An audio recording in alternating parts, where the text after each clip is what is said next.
Assalamualaikum warahmatullahi wabarakatuh. Alhamdulillahirrabbilalamin. Selamat malam semua pemirsa Saja Muda dimanapun berada. Alhamdulillah di tahun baru ini bisa diawali dengan mengaji ya. Langsung saja tanpa memperpanjang waktu. Sebelumnya kita Fatihah terlebih dahulu pada Kiai Musannif.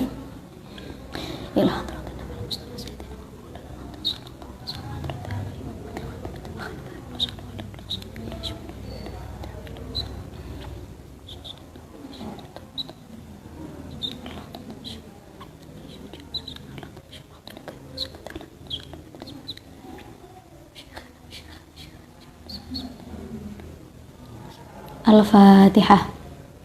A'udzu billahi minasyaitonir rajim. Bismillahirrahmanirrahim. Alhamdulillahirabbil alamin. Arrahmanir rahim. Maliki yaumiddin. Iyyaka na'budu wa iyyaka nasta'in. Ihdinas shiratal mustaqim. Shiratal ladzina an'amta 'alaihim ghairil maghdubi 'alaihim waladdallin. Amin.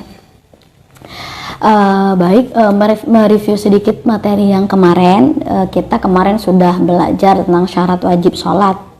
Kemudian juga belajar tentang syarat sah sholat, kemudian belajar juga tentang masalah rukun sholat, hal yang membatalkan sholat. Nah sekarang kita akan membahas tentang sesuatu yang mungkin terjadi atau mungkin ditinggalkan ketika kita melaksanakan sholat ya, karena kita kan sebagai manusia adalah tempat salah dan lupa gitu ya, jadi kemungkinan ada kesalahan-kesalahan yang akan dilakukan atau yang akan ditinggalkan ketika sholat, sesuatu yang ditinggalkan dalam sholat, dan solusinya ini sudah disediakan gitu oleh syariat. Oke, langsung saja. Bismillahirrahmanirrahim. Qala al-muallifu rahimahullahu ta'ala wa nafa'ana bihi wa bi'ulumihi fid dharaini amin. Bismillahirrahmanirrahim. Wal matruku minas sholati thalathatu asya'a fardun wa sunnatun wa hayatun. Kayak musannif menyampaikan bahwa sesuatu yang mungkin ditinggalkan dalam sholat itu ada 3 jenis. Pertama, kemungkinan yang ditinggalkan adalah jenis ibadah fardu ya, jadi jenis fardu. Kemudian yang kedua adalah jenis ibadah sunnah. Maksud sunnah di sini adalah sunnah ab'ad. Kemudian yang ketiga adalah hayat, sunnah hayat.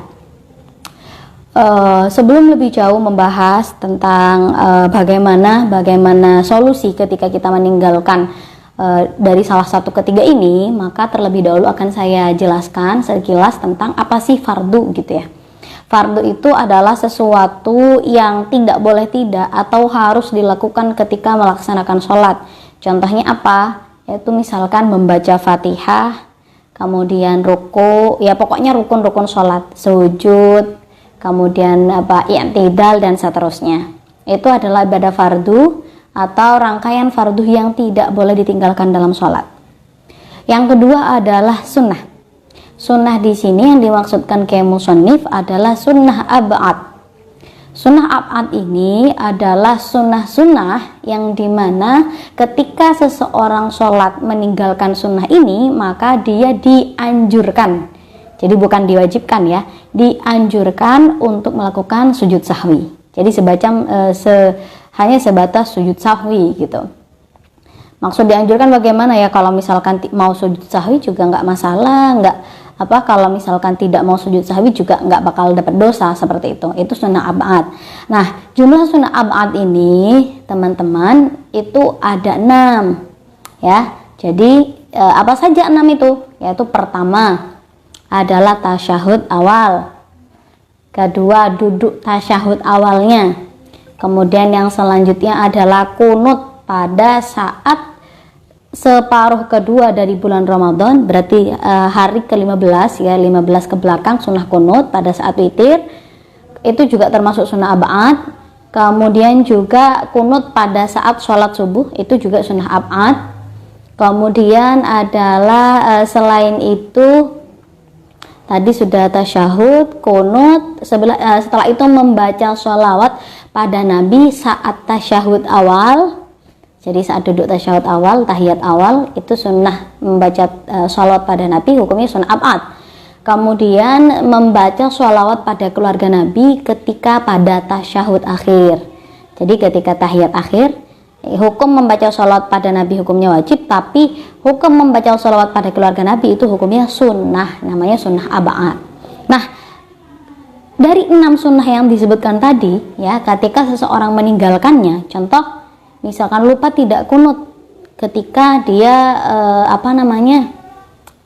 ketika dia sholat subuh, maka dia dianjurkan atau disunahkan untuk melakukan yang namanya sujud sahwi. Seperti itu. Yang terakhir atau yang ketiga itu adalah hayat. Hayat ini juga termasuk dari golongan kesunahan, hanya saja taraf kesunahannya itu secara hierarkis berada di bawah dari sunnah ab'ad. Ya, sunnah ab'ad itu taraf kesunahannya sangat sunnah gitu, sehingga hampir serupa dengan fardu. Makanya ketika meninggalkan sholat sunnah ab'ad dianjurkan untuk sujud sahwi, karena itu merupakan bagian yang dianggap juga penting gitu ya, sangat penting dalam sholat meskipun nggak wajib. Berbeda dengan sunnah hayat. Sunnah hayat ini adalah ya tetap disunahkan, tapi tidak seperti kesunahan sunnah ab'ad, sehingga ketika meninggalkannya dia tidak disunahkan untuk melakukan sujud sahwi ya, jadi nggak perlu untuk melakukan sujud sahwi. Nah, sunnah hayat itu apa saja? Sunnah hayat itu seperti membaca doa iftitah, kemudian membaca tasbih ketika ruku, membaca tasbih ketika sujud. Nah, itu namanya adalah sunnah hayat. Sunnah hayat perbedaannya tadi dengan sunnah ab'ad. Kalau sunnah ab'ad ketika meninggalkan dia dianjurkan untuk sujud sahwi, tapi kalau sunnah hayat ketika dia meninggalkan maka tidak dianjurkan sujud sahwi. Nah, sehingga kalau misalkan ada seseorang dia meninggalkan sunnah hayat, kemudian dia sujud sahwi. Nah, bagaimana itu? Maka dilihat, dia melakukan sujud sahwinya itu secara sengaja dan tahu hukumnya atau enggak. Kalau dia melakukan sujud sahwinya secara sengaja, padahal dia juga tahu bahwasanya ketika meninggalkan sunnah hayat itu tidak dianjurkan untuk melakukan sujud sahwi, maka sholatnya batal. Jadi misalkan Zaid meninggalkan doa iftitah, kemudian di akhir dia melakukan sujud sahwi, padahal dia tahu kalau itu sunnah hayat dan gak dianjurkan untuk melakukan sujud sahwi, maka sholat si Zaid batal. Berbeda ketika Zaid tidak tahu, misalkan Zaid dia tinggal di pegunungan, terus jauh dari tokoh agama, misalkan akhirnya dia nggak terlalu tahu banyak tentang masalah agama. Kemudian dia pikir sama antara semua sunnah yang ada dalam sholat. Akhirnya pada saat dia meninggalkan iftitah, dia sujud sahwi. Nah, ketika yang seperti ini, kejadian yang seperti ini, hukumnya adalah sholatnya tetap sah. Karena dia nggak tahu, didasari atas ketidaktahuan, seperti itu. Oke, lanjut sekarang. Setelah kita tahu solusinya, jadi jenis-jenis hal yang mungkin ditinggalkan dalam sholat, kemudian juga kita tahu sudah definisinya apa perbedaannya, maka sekarang saatnya kita untuk mengetahui bagaimana solusi dan hukum yang diberikan oleh syariat ketika kita terlanjur meninggalkan, ya. Fal fardu la yanubu anhu sujudus sahwi. Kata musannif, fardu itu tidak bisa diganti dengan sujud sahwi. Karena secara definitif tadi fardu itu sesuatu yang tidak mungkin untuk ditinggalkan. Jadi harus banget ada gitu dalam sholat. Bal idza dzakara waz-zamanu qaribun atabihi wa bana alaihi wa sajada lis-sahwi. Tapi kata musannif ketika dia terlanjur lupa sedangkan waktunya dekat, ya di durasi antara dia lupa dan ingatnya dia atas fardu yang dia tinggalkan, maka dia harus harus melakukan langsung ya, secara spontan langsung melakukan fardu yang dia lupa. Seperti contoh misalkan ketika orang sholat, kemudian dia langsung setelah baca Fatihah langsung sujud, ternyata lupa kalau tidak ruku. Nah, ternyata pada saat misalkan tahiyat awal dia baru ingat, loh kayaknya saya tadi nggak ruku misalkan. Nah, maka langsung itu seketika itu dia melakukan ruku. Jadi langsung atabihi melakukannya. Berbeda ketika nanti dia ingat tapi waktunya sudah lewat, dalam artian sudah lewat terlalu panjang sampai dia sampai pada rukun yang sejenis. Jadi dia terus tetap sujud, duduk di antara dua sujud lagi, berdiri sampai dia ruku ya. sampai berdiri baru ingat kalau tadi dia nggak ruku. Maka bagaimana caranya? Dia tetap harus mengikuti atau meneruskan runtutan sholatnya sendiri. Berarti setelah berdiri ya ruku biasa, terus sujud dan seterusnya. Tapi nanti di akhir dia menambah 1 rakaat, karena 1 rakaat yang telah lewat darinya itu termasuk dari rakaat yang dianggap cacat atau tidak sempurna. Jadi harus ditambal dengan rakaat yang sempurna nanti ya di akhir gitu, setelah pokoknya disempurnakan hitungannya seperti itu. Wasajada lisahwi, dan dia disunahkan sujud sahwi. Nah, sujud sahwi itu disunahkannya kapan? Ya selain ketika dia meninggalkan sunnah abad, sujud sahwi itu juga dianjurkan ketika dia melakukan sesuatu yang ketika dilakukan sengaja itu membatalkan. Contoh tadi, dia meninggalkan 1 rukun. Karena dia meninggalkannya karena lupa, jadi never mind gitu ya. Jadi nggak apa-apa, oleh syariat ditolerir. Tapi ketika dia meninggalkannya secara sengaja, otomatis nggak sah dong gitu ya. Nah, karena itu ya, karena ruku adalah merupakan sesuatu ibadah yang ketika dilakukan dengan sengaja akan membatalkan, maka orang yang meninggalkan ibadah fardu tadi, ya rukun sholat tadi, maka dianjurkan untuk melakukan sujud sahwi. Jadi anjuran, disunahkan. Nah, sekarang pertanyaannya, kalau tadi kan kita menggambarkan bahwa itu adalah kita sholat sendiri. Kalau misalkan sholatnya secara berjamaah bagaimana gitu? Apakah masa iya kita langsung nyerobot gitu misalkan? Atau ketika kita sholat jamaah ragu apakah tadi rukuknya sempurna apa enggak, atau sujudnya sempurna apa enggak misalkan ya, maka nanti dia menambah setelah salamnya imam. Jadi meninggalkan suatu rukun, misalkan lupa atau bagaimana dalam keadaan jamaah atau merasa tidak sempurna salah satu rukun sholatnya, maka dia menambah setelah salam imamnya. Jadi nggak boleh dia berjalan sendiri tanpa imam. Jadi sholatnya dia itu harus sesuai dengan runtutan sholat imam. Namanya makmum ya, karena makmum itu ya harus mengikut gitu, harus mengikut pada imamnya. Nah, ini sunnah sujud sahwi. Salah satu dalil disunahkan sujud sahwi ini adalah karena cerita Dzil-Yadain. Jadi suatu hari Rasulullah itu ya, ada hadis yang menceritakan suatu hari Rasulullah itu sholat bersama para umatnya, para kaum. Kemudian ketika sholat, akhirnya Rasulullah itu salam. Jadi sholatnya itu sholat asar atau sholat duhur. Jadi ada keraguan di sini perawinya. Ya intinya sholat 4 rakaat, entah itu asar atau sholat duhur. Sholat Rasulullah salam, kemudian Dzil-Yadain itu tanya ke Rasulullah, ya Rasulullah, sholat Anda ini kurang atau bagaimana Rasulullah? Jadi ditanya karena sholatnya itu cuma dua gitu. Akhirnya Rasulullah tanya pada sahabatnya, benar yang dikatakan Dzil-Yadain kalau sholat saya kurang, kata Rasulullah. Akhirnya sahabat bilang, na'am fasallar katain akhiraini wasajada sajadatain. Akhirnya Rasulullah sholat 2 rakaat lagi, kemudian beliau melakukan sujud sahwi. Nah karena ini ya, karena peristiwa Dzil-Yadain ini, maka akhirnya ketika ada seseorang yang melakukan sesuatu yang ketika dilakukan dengan secara sengaja membatalkan, maka disunahkan untuk sujud sahwi. Salah satu fikih hadis juga yang bisa diambil dari dari hadis Dzil-Yadain ini adalah bahwa ketika seseorang sudah salam, kemudian setelah salam dia baru ingat kalau misalkan ada rukun yang tidak sempurna, atau dia lupa misalkan sholat 3 rakaat ya, jadi ada seorang misalkan masbuk, kemudian sholat masbuk 1 rakaat ya, kemudian dia lupa, akhirnya salam bareng sama imam.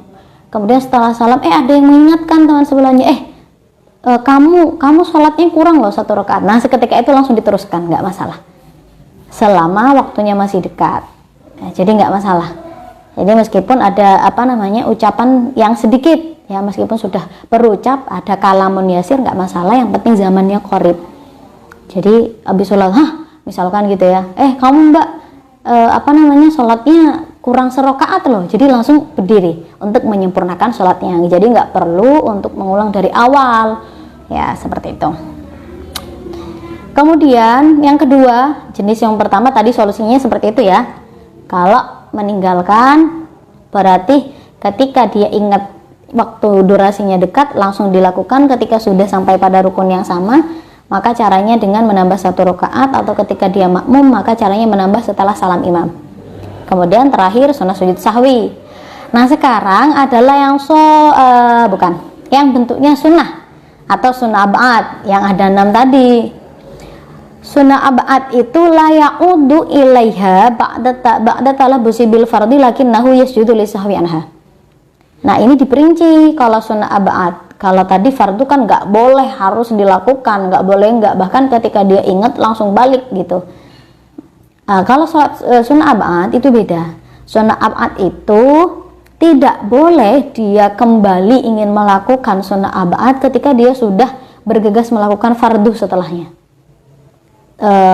Bergegas melakukan fardu itu bagaimana ukurannya? Ketika dia sudah mencapai posisi yang mencukupi fardu tersebut. Contoh, misalkan ada orang sholat ya di rakaat kedua, dia lupa nggak tasyahud awal sampai dia berdiri tegak. Nah, ketika sudah berdiri tegak maka dia tidak berkenan atau tidak diperbolehkan untuk kembali untuk melakukan melakukan tasyahud awal. Alasannya kenapa? Karena dia sudah bergegas berada pada posisi fardu setelahnya. Karena posisi dia berdiri tegak itu sudah mencukupi dan nggak berdiri. Berbeda kalau masih setengah berdiri ya. Jadi sujud pas baru setengah berdiri, belum berdiri pas, baru nungging gitu ya. Nungging ingat gitu. Oh saya belum tasyahud awal. Nah akhirnya langsung tasyahud itu nggak masalah. Karena dia belum dianggap talabus atau melakukan ibadah fardu setelahnya. Nah kalau misalkan sudah melakukan ibadah fardu setelahnya tapi maksa, jadi dia kekeh tetap pengen dapat sunnah misalkan, nah itu nanti sholatnya batal, jadi tidak diperkenankan.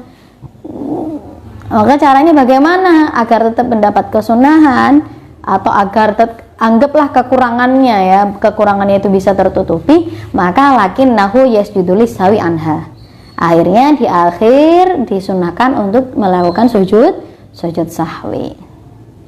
Nah, sujud sahwi tadi belum dijelaskan. Sujud sahwi itu adalah sujud yang dilakukan ketika seseorang itu tadi bisa karena lupa atau meninggalkan sesuatu yang ketika dilakukan secara sengaja akan membatalkan, atau sebagian ulama ada yang mengatakan bahkan ketika sengaja pun meninggalkan nggak karena lupa nggak apa-apa sujud sahwi. Nah itu sebagian ulama ada yang berkata seperti itu. Nah sujud sahwi itu posisinya dilakukan kapan? Posisi sujud sahwi itu dilakukan sebelum salam. Jadi setelah tasyahud sempurna, sebelum salam tasyahud kelar, habis itu langsung sujud sahwi. Sujud sahwi bacaannya subhanallahi la yanamu wala yashu. Nah itu sujudnya biasa seperti sujud ketika fardu itu, sujud sholat. Seperti itu. Jadi sujud setelah tasyahud, kemudian sebelum salam sujud dulu 2 kali, setelah itu baru assalamualaikum warahmatullah. Kemudian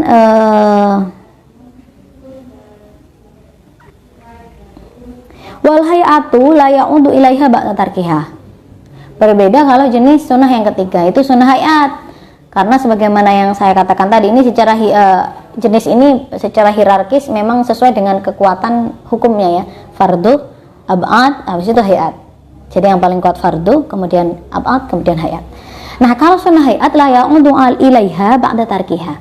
Kata Imam Musannif, ketika lupa meninggalkan sunnah hayat tidak boleh untuk kembali melakukannya ketika sudah meninggalkan. Contoh, seseorang lupa membaca tasbih ketika ruku.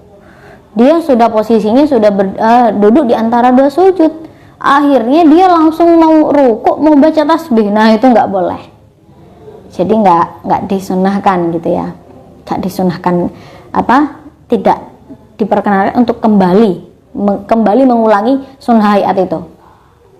Wala yasjudu lis-sahwi anha, dan tidak diperkenankan sujud sahwi. Seperti yang disampaikan tadi, ketika ada sunnah hayat yang secara kategori dia tidak merupakan sesuatu yang menyebabkan disunahkannya sujud sahwi, kok seseorang ketika sholat itu melakukan sujud sahwi ya cuman karena sunnah hayat, maka tadi diperinci ketika dia melakukannya secara sengaja dan tahu hukumnya, maka sholatnya batal. Tapi ketika dia melakukannya dalam keadaan tidak sengaja ya, atau memang dia nggak tahu hukumnya karena dia minim ilmu agama misalkan, maka sholatnya nggak batal. Itu jenisnya tadi ya. Jadi kemudian ada permasalahan lain. Sekarang kan kalau meninggalkan, tadi kan kalau meninggalkan rukun, habis itu meninggalkan sunnah abad, habis itu meninggalkan sunnah hayat, itu kan adalah bagian-bagian gitu ya, bagian-bagian dari rokaat. Nah sekarang kalau misalkan ada permasalahan ketika orang ragu apakah dia rokaatnya sudah sempurna apa belum, dalam artian dia ragu dalam satu rokaat dia sudah melaksanakan 4 atau 5, Masya Allah, sudah melaksanakan 4 atau 3 gitu ya, atau sudah melaksanakan 3 atau masih 2. Nah itu kan ragu. Maka yang di sini kayak musannif menyampaikan, wa idza syakka fi adadi ma ata bihi minar rakaati bana 'alal yaqin. Ketika ada seseorang yang ragu pada jumlah rakaatnya, maka dia harus meneruskan sesuai dengan jumlah yang diyakini. Nah jumlah yang diyakini itu adalah seberapa ya, jumlah yang paling minim, karena itu yang paling diyakini, karena dia masih ragu kan tadi, masih 2 apa 3, maka yang pasti yakin dia laksanakan itu 2, sehingga dia harus mengambil jumlah atau bilangan yang paling kecil kemudian menambah rakaat sholatnya. Bahkan ketika ada seseorang yang menyampaikan di sampingnya, Mbak kamu itu sudah 3 loh, tapi orang yang sholat itu masih ragu. Saya masa iya sih 3, kayaknya masih 2 deh, masih ragu meskipun sudah ada yang memberitahu, maka tetap harus mengambil jumlah yang paling minim atau yang paling sedikit, atau jumlah yang dianggap yakin, seperti itu. Wahwal aqol, yaitu jumlah paling sedikit, wa sajada lisahwi. Kemudian setelah selesai sempurna, sudah menambah rakaatnya dengan mengambil bilangan yang paling kecil, kemudian dia dianjurkan untuk melakukan sujud sahwi. Caranya seperti tadi. Jadi dilakukan setelah tasyahud dan sebelum salam. Ya, caranya 2 kali, kemudian bacanya subhanallah la yanamu wala yashu. Nah, ini tentang masalah pengambilan minimal jumlah yang diyakini bilangan dalam rakaat sholat. Ini berdasar pada sebuah hadis ya.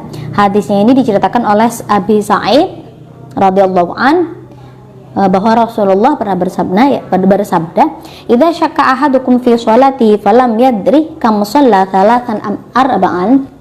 Kata Rasulullah, "Falyatrahish syak." Ketika ada seseorang di antara kalian yang sholat, tapi kalian bingung, saya sholatnya 3 apa 4, maka buanglah yang ragu itu, kata Rasulullah. Falyatrahish syak wal yabni ala mastaiqana thumma yasjudu sajdataini qabla ay yusallima. Kemudian kata Rasulullah, setelah dia menghilangkan keraguannya, dia wajib untuk meneruskan bilangan yang dia anggap dia yakin atau yang diyakini, kemudian dia disunahkan untuk sujud sahwi 2 kali sebelum dia salam. Fa in kana shalla khamsan syafa'na lahu sholatahu wa in kana shalla itmaman li arba'in kanata targhiman lisyaitan. Nah, ini kenapa? Ya, salah satu rahasianya kenapa kita diambilkan atau disuruh mengambil bilangan yang paling kecil, karena di sini disebutkan kata Rasulullah, ketika memang ternyata ya dalam kenyataan dia sholatnya 4 rakaat, kemudian dia masih ragu akan 3 rakaat, jadi dia secara real dia sholatnya 5 rakaat, maka syafa'na lahu sholatahu. Jadi itu menjadi pelengkap gitu ya sholatnya. Tapi ketika dia sholatnya memang secara real atau secara nyata dia memang kurang, yaitu penyempurna dan juga sebagai targhiman li syaitan, itu untuk membuat setan itu malu gitu ya. Setan malu, dan ya malu lah intinya, malu atas godaannya gitu, sampai membuat orang lupa ketika sholat, seperti itu. Oke, mungkin itu saja. Masih ada, maaf. Wa sujudu sahwi sunnatun wa mahallu qabla salam. Nah, ini seperti tadi ya. Jadi sujud sahwi, sekali lagi saya tekankan, sujud sahwi hukumnya adalah sunnah atau anjuran, dan posisinya atau letaknya adalah setelah tasyahud dan sebelum salam. Dan sebelum salam yang hanya dianjurkan ketika dia meninggalkan suatu fardu dalam keadaan lupa, atau ketika dia meninggalkan sunnah abad yang ada 6 namun tidak dianjurkan untuk sunnah hayat. Mungkin itu saja yang dapat saya sampaikan. Jika ada yang kurang jelas bisa dituliskan di kolom komentar. Kurangnya mohon maaf. Ihdinas siratal mustaqim. Wassalamualaikum warahmatullahi wabarakatuh.